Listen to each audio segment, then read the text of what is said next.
Hello and welcome to CISO Tradecraft, the podcast that provides you with the information, knowledge, and wisdom to be a more effective cybersecurity leader.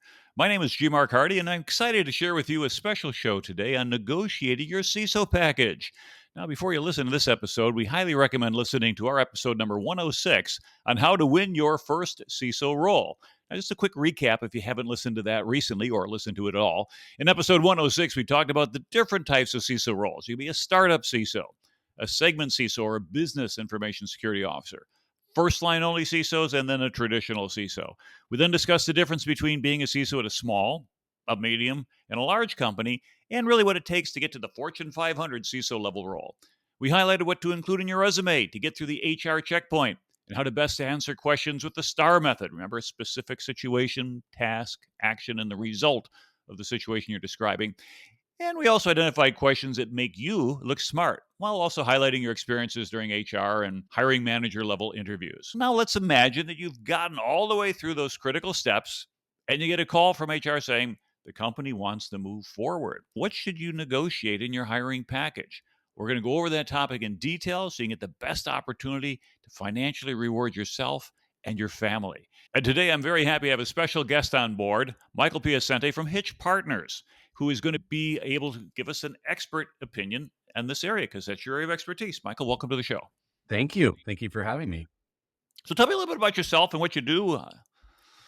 I co-founded an executive search firm that's called Hitch Partners, and we saw a need in the market to really focus in on the CISO position and their deputies, especially as the world evolved from more corporate security and IT security to more of an application and security engineering and product security focus as companies becoming more modern, moving towards cloud and other activities that were going on. We really doubled down into this space.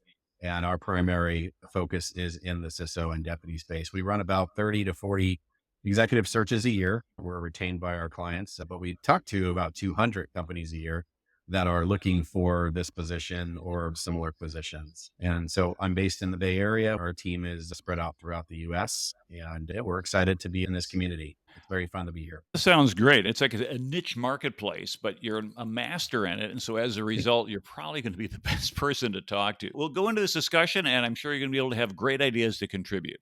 I was just going to say, this is absolutely my favorite topic. We're on our sixth CISO National Compensation Survey and Trend Report that's actually coming out this next week. But negotiating and understanding the nuances behind CISO and deputy CISO compensation is by far one of our favorite topics.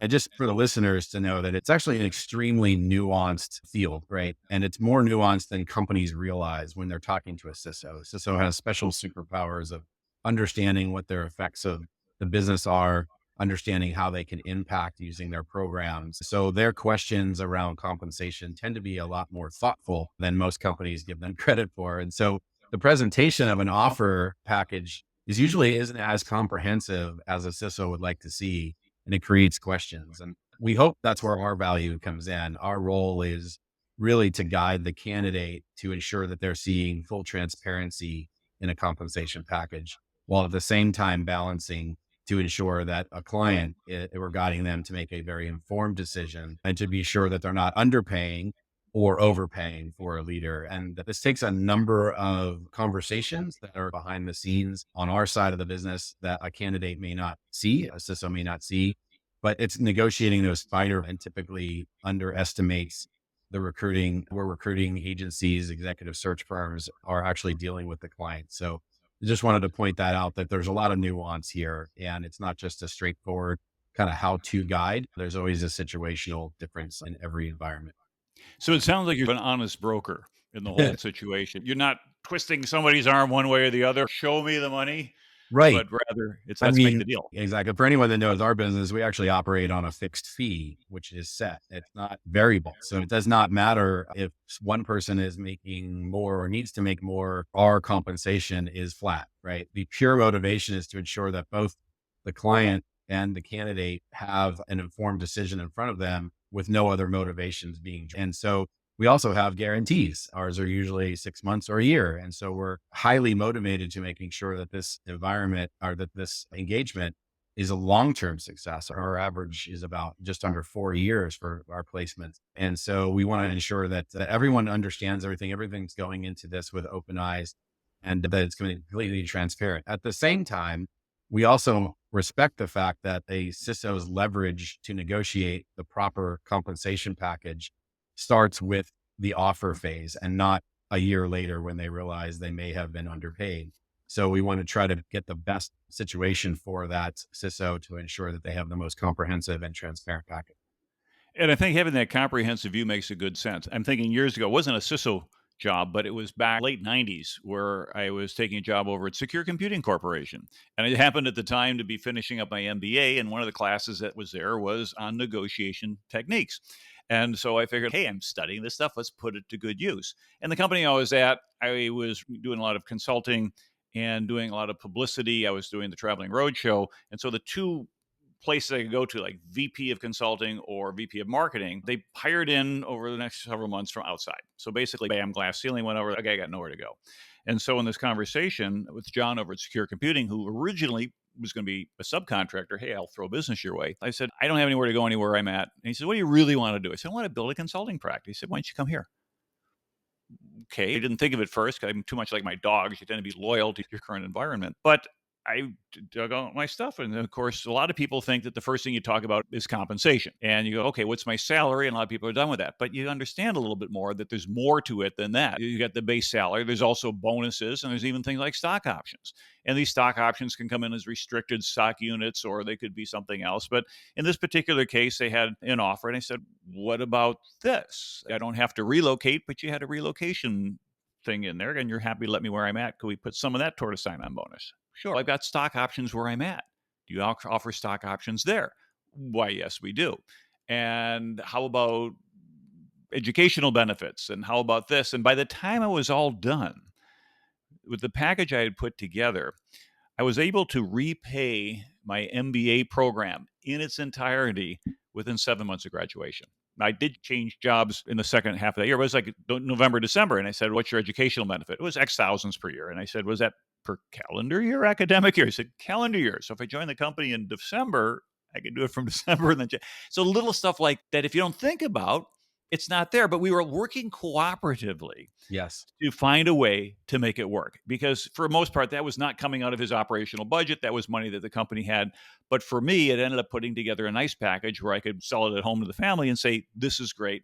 And it created a great working relationship. What we talked about there is to say salary, bonuses, stock options, and that's like a three-legged stool. So let's say, for an example, you get a CISO start and they say, okay, we'll give you 300,000 base salary, opportunity for 100,000 in bonus, and 100 restricted stock units, assuming the stock's worth more than $1 or something like that. So let's take these one at a time. What do you ask HR about? Does salary just stay flat or does it go up every year? And typically, there's going to be built into that something for an inflation base. Now, in the past, this hasn't been a whole lot, and usually the reference point, a lot of these things, has been the Consumer Price Index or CPI. And we'll see if you're a government employee, or for me as a career military officer, you would get your military base based on whatever Congress said. And often it was the winds of politics that would change, and it would either be higher or lower. But for the most part, you want to keep pace with inflation. Now, 2023, we've seen inflation has kicked it into another gear, and that may have to be a requirement. Now, what we're finding also is that inflations could be adjusted based on performance.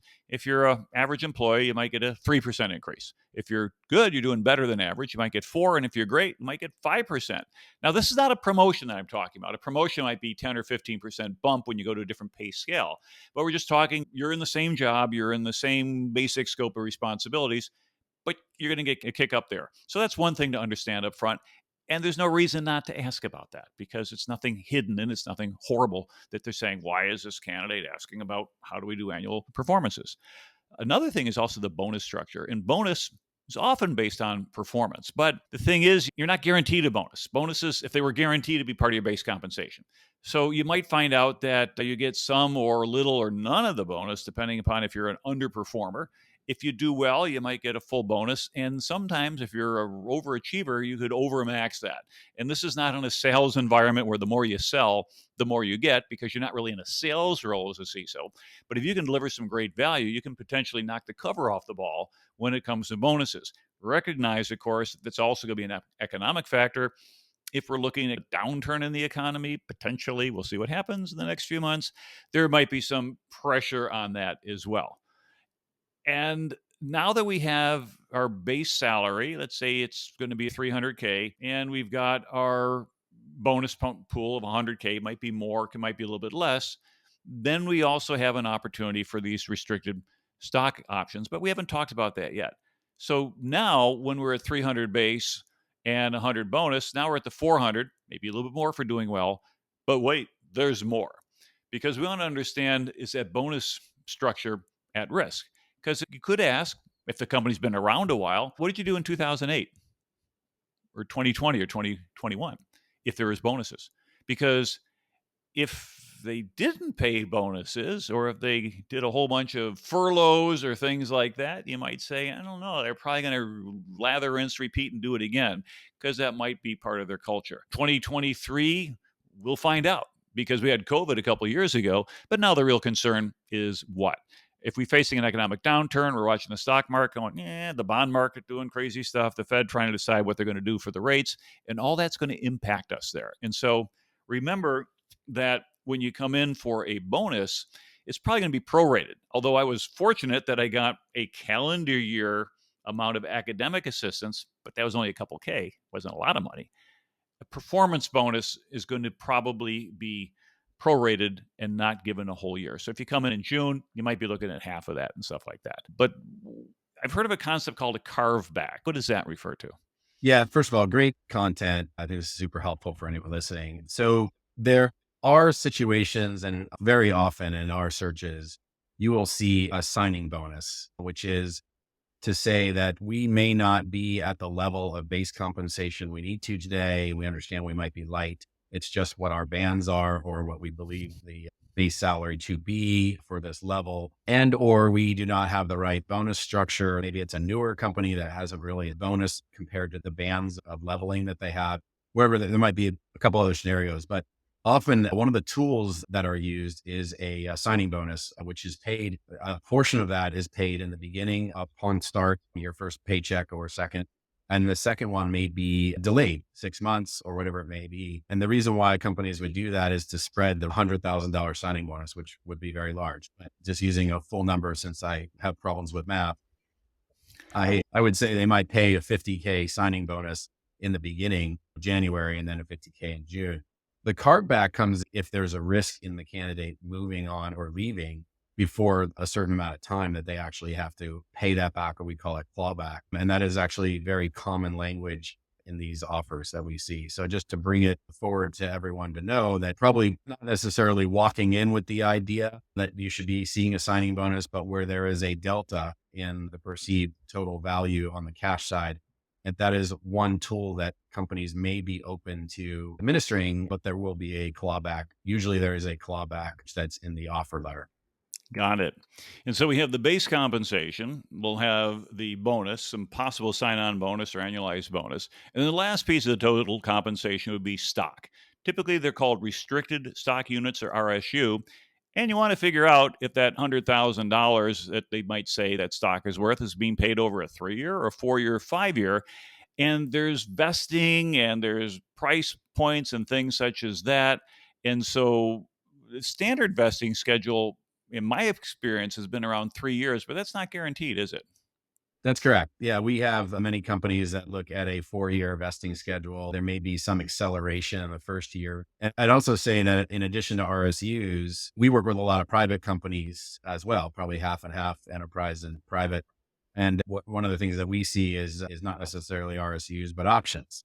An option is essentially, the value of an option is based on a 409 valuation, which is an independent third party valuation of the company's common stock. And it basically informs the price. It informs the price of the employee stock valuation.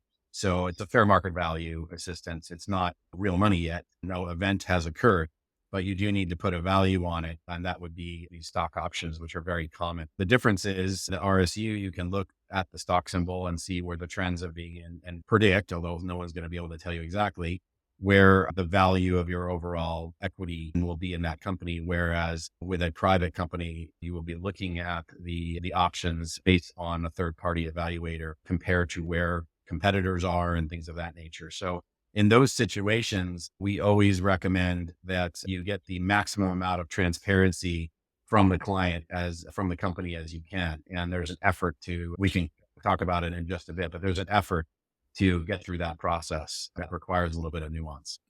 Yeah, I agree, because let's fast forward a couple years from when I went to work for that company back in the 90s. There was a little startup that was saying, "Hey, we want to acquire a professional services consulting arm," and they did. They bought us lock, stock, and barrel, and I've got all these stock options that waiting to vest. And normally, because they're already accounted for, we figured, okay, fine, we'll make you whole and then come on board. In this particular case, these guys said, "We're going to cancel all of your stock options. We're going to give you twice as many in our new company." And other people are going like, "Oh, wow, that's great." Oh, time out. I'm doing my MBA. Twice nothing. I mean, this is fungible. This is a publicly traded company that we're working for. You're in startup mode. How many shares are authorized? How many shares are issued? How many? We don't want to answer all that. And I ended up becoming that guy because I was asking all the deep questions in the initial negotiations. We all ended up going on board anyway. But I said, "No, this has got to be worth, I'm going to lose 95%. You know what? I was almost exactly right when I finally left. My restricted stock options were about 5 cents on the dollar from what I would have had from before. So it does happen. And so be careful, because to a certain extent, particularly in a takeover or something like that, companies don't want to give you screw you money right up front. They're going to make you obtain it over a period of time. And hopefully by then you build your loyalty. So let's put on our mathematics hat and do some calculations here. So if we go back to our scenario, 300 base, 100K bonus, 100K restricted stock units.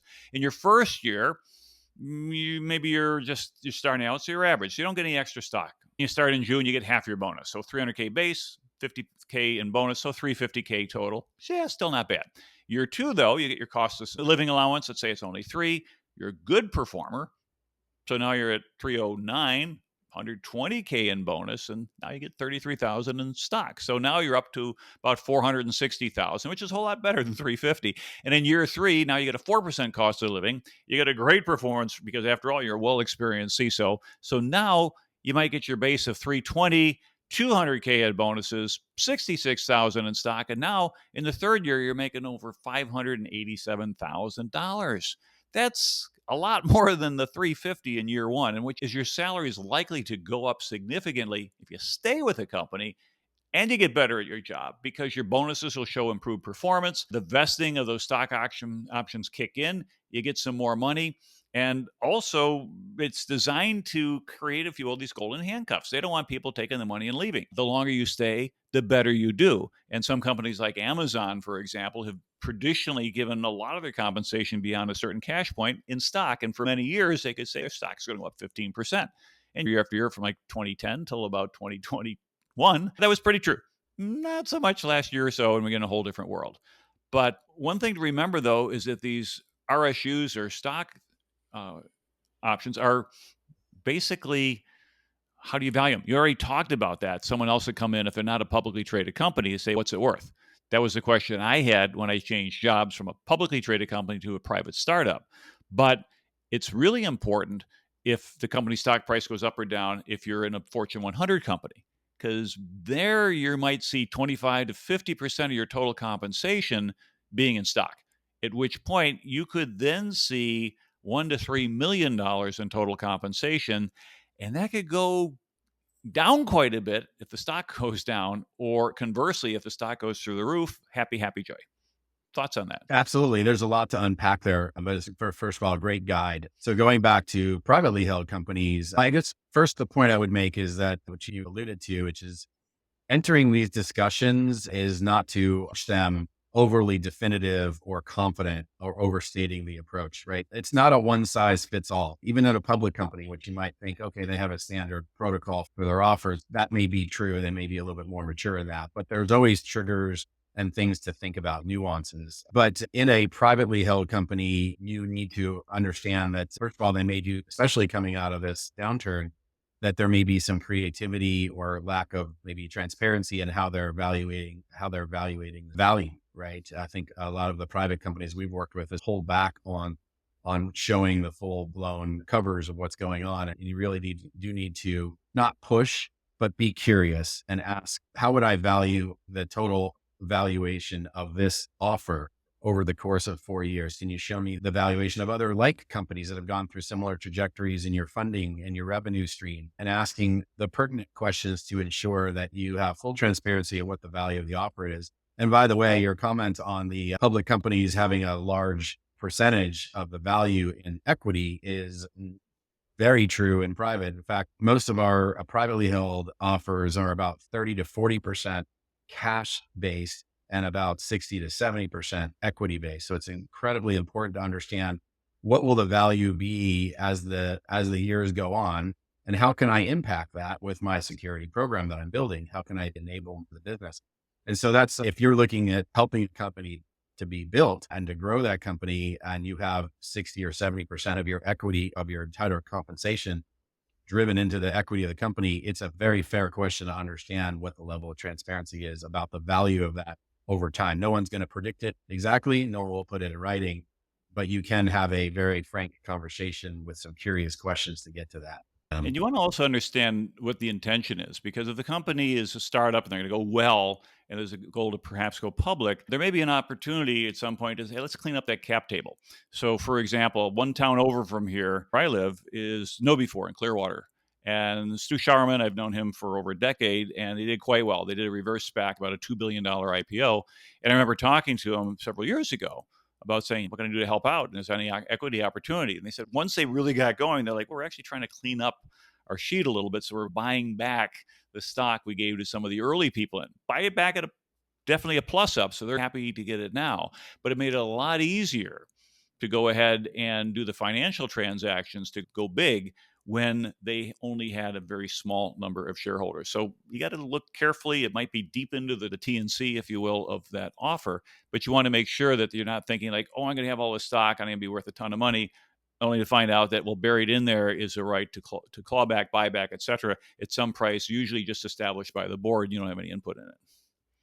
Yeah, to throw another fun one in there, there's a concept that many are starting to get wise on in a private company that may be an acquisition target, and that is called a double trigger. Very common use in the venture capital space. But what it does is I'll walk through the mechanics of it, but essentially a single trigger would be an acquisition, a double trigger would be a change of scope.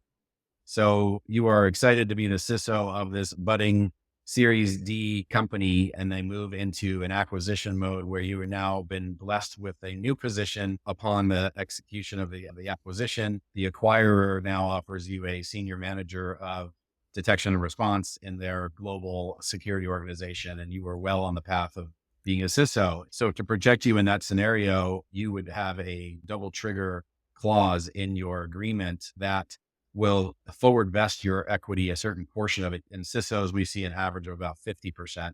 CEOs and CFOs may be closer to a 75 or 100%, but it's meant to protect the immediate redundancy of the position and the change in scope of that position to potentially a lesser. And again, I would warn on these double triggers. This is not a standard.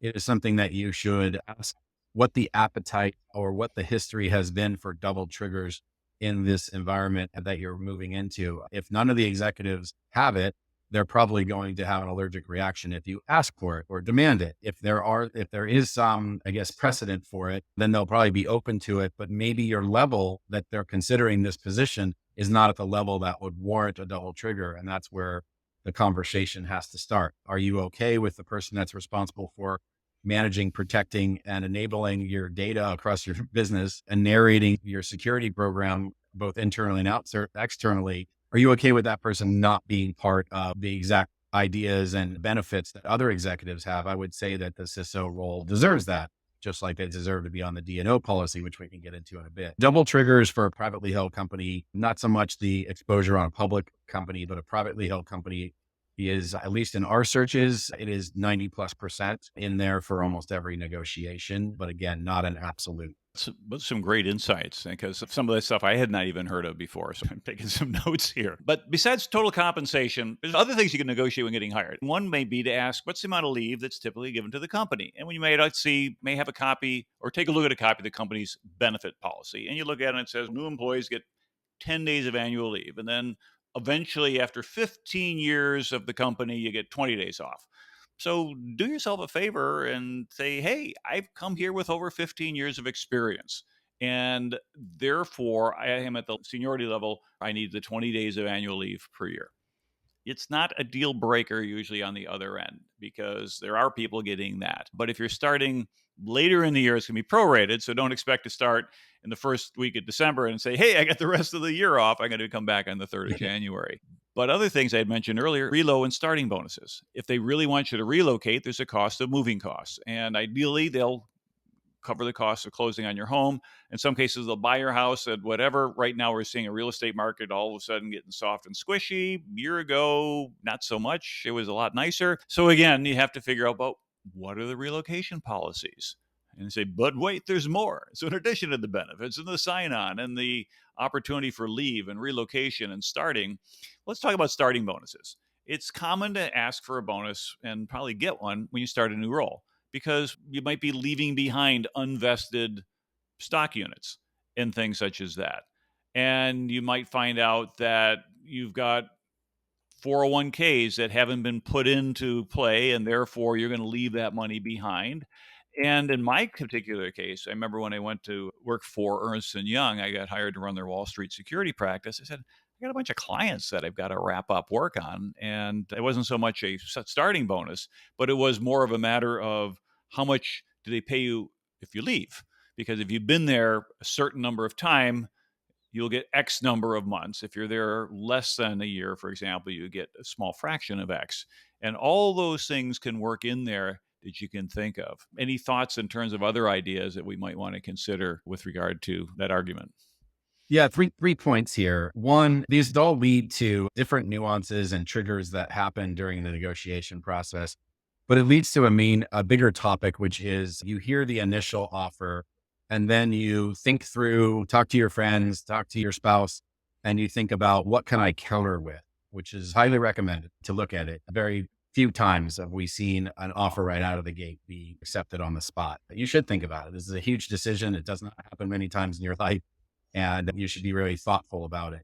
That said, if you are going to go down the path of countering, you should be prepared to accept the counter if they meet your requirements and your requests, I should say. We wouldn't advise them to speak solely on just base salary, for example. You probably want to look at the other triggers and look at the entire comprehensive nature of the asks, look at the total value of the offer. And by the way, CISOs are not generally good at this, nor should they be, right? This is my job. I'm supposed to be good at this. Some people could argue whether we are or not, but the idea is that you're not supposed to be excellent at negotiating your own offers. This is an educational process why we're doing this. I would say that, again, use that curiosity, advise to look at the comprehensive total package, the value over time, whether public or private, as opposed to a lot of candidates we know very fixated on the cash, specifically the base salary. Hey, I heard base salary averages of CISOs are supposed to be north of 300. Why is mine 285? You could go in with that 15K delta, but if you are going to counter, be sure to hold to your word and don't counter a second time if they give you everything that they've asked for.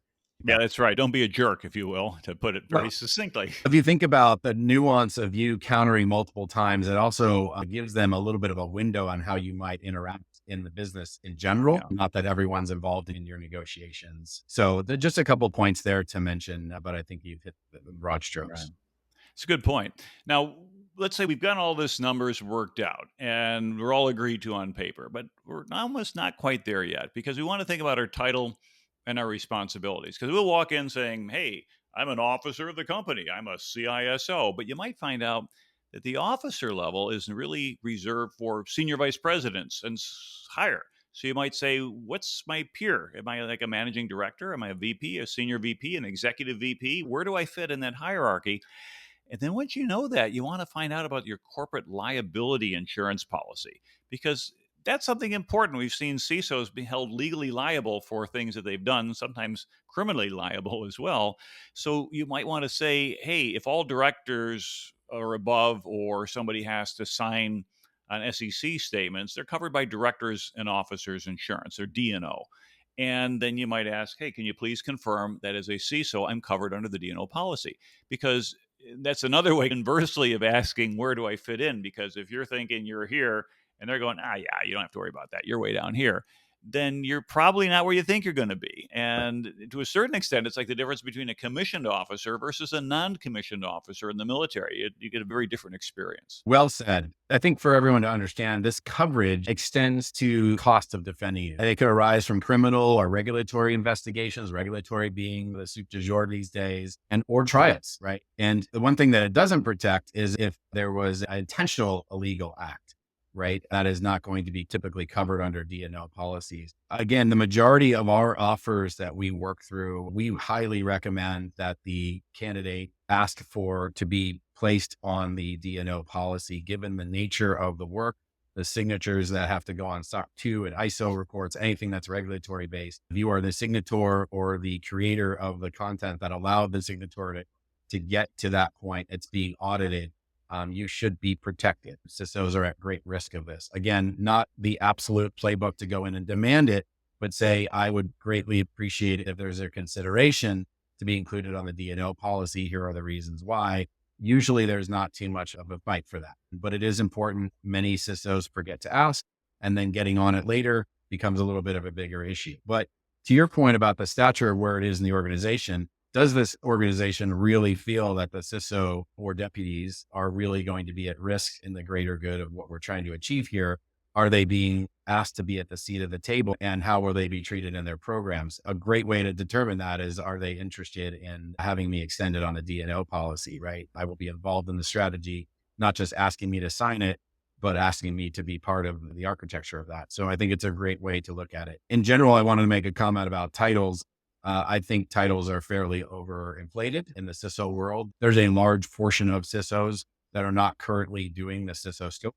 So there's a large portion of people providing the CISO scope who do not yet have the title. I think it comes down to leveling in the company. We always recommend, if it's a head of security, it's probably sitting around the director, senior director level. If it is a CISO, a true CISO, it should definitely be in the VP or SVP level as well. But the actual title is really more of a badge of honor to be in the CISO piece. But a lot of people don't have that title. A lot of people should have that title. So I just want to make that. That's a good point. And there's other things as well, accelerated vesting, saying if, for example, there's a change in control, is it going to go ahead and bring your stock options forward? That's something I did not have when I was at the other company, and they Right. said they wiped it out. Had I known to negotiate that, because I was getting a lot of things in my negotiation, they probably said, yeah, sure. And that was, I say, in retrospect, that was a $500,000 mistake from 25 years ago. So it would be real money today. You could also pre-negotiate a severance agreement. And the severance agreement, as you had said before, unless it's a criminal action, which we're talking about D&O, but also that tends to work into the severance agreement, you want to make sure that unless you've really done something horribly wrong, that if they have cutbacks or layoffs or things such as that, that you're actually going to be able to get something to walk out the door rather than, okay, here's your last 2 weeks. Any thoughts on that? Yeah, I think the ideal situation in a negotiation would be to have both a double trigger if it's a private company, if it's a public company, to have an accelerated severance agreement, just so you hear the word golden parachute, right? But if you have 3 months of salary and bonuses paid in advance, knowing that's there, it gives you a little bit of flexibility, or 9 months. It really depends, like you said, depends on your leverage. Also depends on the company. Some companies are completely allergic to putting that in their agreements. Others are flexible, but they may not have a standard yet. Maybe it's a clear 90 days, maybe it's 6 months. It's definitely worth the ask, understanding what the appetite is to accept this, because there's nothing right now. We're in a situation where you have probably 25 to 30% increase in candidates, CISO candidates, that are actually active on the market for the first time in 10 or 15 years. They have not looked for a job before, and their positions have been terminated due to financial concerns. A lot of them who I talked to did not have the luxury of a severance agreement and separation. And they're having that issue right now of timing. I need a position right now. Understandable and very concerning. But so it's better to negotiate that up front if you can. Again, not an absolute, but something to definitely consider. Yeah, and something I learned personally years ago is live below your means That's and true. be able to build up a little reserve over time. And as a result, you end up with a pretty good cushion, because ultimately, when you retire, you're going to need to have a cushion. So don't expect it to appear in your 65th year. It's like, boom, magic money shows up a little bit every time. And it just means when times are going well, live normally. And when times are not going so well, you can make up the difference. And in general, you'll tend to act as a buffer, and that should work out. My mom told me, said, when you were a kid, you wouldn't open all your Christmas presents on Christmas. You'd save some for a week or two. And finally, she said, I had one box. I made you open it because you had clothes you're going to outgrow if you didn't open it. And so maybe that's an extreme for a kid. In general, you find out that you do better if you're willing to wait on things. And I think companies, if you find out that you're not coming in there like a bull in a china shop to demand, but you're showing, hey, I'm going to prove my value.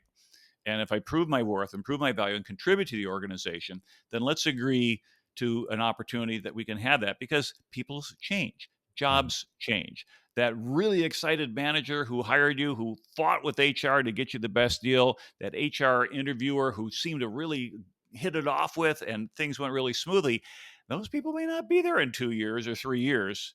And it's a whole different ballgame. And whatever you had in writing is going to be the trump card. And so, therefore, one last little suggestion here in the time we have remaining is think about getting an attorney to look at the agreement. I've never hired an attorney to look at an employment agreement. It's like, I can read it, I can understand it, but they have contract lawyers. They use things that are designed literally by lawyers. And guess what? If you're an attorney, your job is to protect your client, not the person with whom the client's doing the deal with necessarily. So spend $500, spend $1,000, get somebody who understands contract law to take a look at that. You think that is that something that you would recommend also for your clients at the level we're talking about? For the candidate, for sure. Yeah, I don't know that they absolutely have to go lawyer up every time they have an No. offer, but it is great practice to have someone who looks at the legalities behind this and says, okay, this looks good. It's worth that investment. It's also worth noting that many of the states are at will now. And so their language will be fluid in the fact of levels of termination. Do they absolutely owe this termination bonus? A lot of CISOs are not under typically the employment contract. There are some that are, but those employment contracts are nullified, and many, just like they cannot hold you to it, you cannot hold them to it as well. So just be prepared for that when the lawyer says, we can enforce this, but it is an at will state, so they can do what they wish, and so can you. So Yeah, I just used to tell people if you had a non-compete agreement, just ask to say to be enforced in the state of California. They don't work there. Then you just nullify that whole thing. And if they don't understand that, good on you. You kind of trumped them until they figure out that you pulled a fast one, and they're not too happy. correct. But then if you're exercising your right to leave under non-compete, they're not happy that you're leaving anyway. Yeah, so we never even got into how much our job's worth and things like that. And there's got some references. We'll put the references in the show notes. But I know that Hitch Partners has a CISO compensation and organizational structure survey report. And so I'll give you a quick pitch for that since that's yours. And quick little thoughts on that before we wrap up. Yeah, thank you. And we started this 6 years ago. We're actually coming out with our sixth version of it this Monday. It will be ready midweek for those on general availability. And the idea was that when we first started this business, knowing that we had both the corporate security side and the application security side business, the software companies and enterprises were both our clients. The data wasn't there. Was some traditional, more legacy data sources that are usually anywhere from 40 to 60% off. It's a massive number. And so we wanted to get the true data. So we started looking at our own search data. And then we started asking CISOs themselves, all industries. This year's compensation is a little over half participation coming from the enterprise market and half coming from the more private sector or private software companies, technology companies. It's a little bit more weighted on enterprise, which is great, but it gives you a realistic, non-marketing, fluffy idea, but also trends, what's going on in different areas. So we love having that. The only thing I would say is, and people use this as a tool to negotiate, but I will warn that it stands on its own, but it's always better to negotiate when you have the best thing to negotiate against is if you have another offer, not if you have our compensation survey, which I think is great, but there's other great ones out there. Standing alone on that, using the survey itself to walk into your HR team and say, this is what I want, isn't going to go as well as if you have an actual competing offer, or whether that offer is your existing company trying to retain you or another offer that you are interviewing for. Just keep that in mind as just food for thought. We love when people use our tool all the time. That is exactly why we intended it for, but there's also great ways to use it that are beyond just looking at the data. Well, that sounds great. And thank you, Michael, for all your insights. And for audience, we Yes. hope you've enjoyed these tips to negotiate your best CISO package. Now, if you enjoyed this episode, give us a thumbs up someplace, give us a 5-star on the platform you listen. We're not grade grubbing, but that's basically how people find you is you get kicked up there in the rankings and things like that. Share it on LinkedIn and your friends. And we do have a LinkedIn site that has more than just our podcast. We got other resources. You have a question for the show, ask it to us. Share it with everybody else. We'll give you an answer for it. And hopefully be able to get a chance to engage with you.